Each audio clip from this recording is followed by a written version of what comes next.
അവയവ ശസ്ത്രക്രിയകളുടെ മറവിൽ രോഗികളെയും പാവപ്പെട്ട ദാതാക്കളെയും ചൂഷണം ചെയ്യുന്ന മാഫിയ സംഘത്തിനെതിരെ ശക്തമായ നടപടികൾ സ്വീകരിക്കണമെന്ന് പോർഫ ചാരിറ്റബിൾ ട്രസ്റ്റ് ജില്ലാ സെക്രട്ടറി സുരേഷ് വെങ്കിടങ്ങ ആവശ്യപ്പെട്ടു.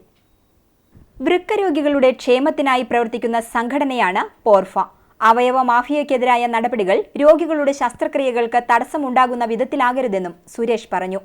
അവയവ മാറ്റത്തിനായുള്ള മൃതസഞ്ജീവനി പദ്ധതി കാര്യക്ഷമമാക്കണമെന്നും ഇപ്പോഴുള്ള നടപടിക്രമങ്ങൾ ലഘൂകരിക്കണമെന്നും ആവശ്യപ്പെട്ടു. പാവപ്പെട്ട വൃക്ക രോഗികളെ അവരുടെ രോഗത്തെ ചൂഷണം ചെയ്തുകൊണ്ട് അവർക്ക് അവയവം നൽകാമെന്ന് പറഞ്ഞ് നമ്മുടെ നാട്ടിലെ സാധാരണക്കാരായിട്ടുള്ള സ്ത്രീകൾ ഉൾപ്പെടെയുള്ളവരെ സമീപിച്ച് വലിയ മോഹന വാഗ്ദാനങ്ങൾ കൊടുത്തിട്ടാണ് ഈ വൃക്ക മാഫിയ സംഘം അവരെ സമീപിക്കുന്നത്. എന്നാൽ പലർക്കും പറഞ്ഞ പൈസ സർജറിക്ക് ശേഷം കൊടുക്കാത്തൊരു അവസ്ഥ നിലനിൽക്കുകയാണ്. ഞങ്ങൾ സർക്കാരിനോട് ആവശ്യപ്പെടുന്നത് സർക്കാർ ഈ കാര്യത്തിൽ ഗൗരവമായിട്ടുള്ളൊരു ഇടപെടൽ നടത്തണം.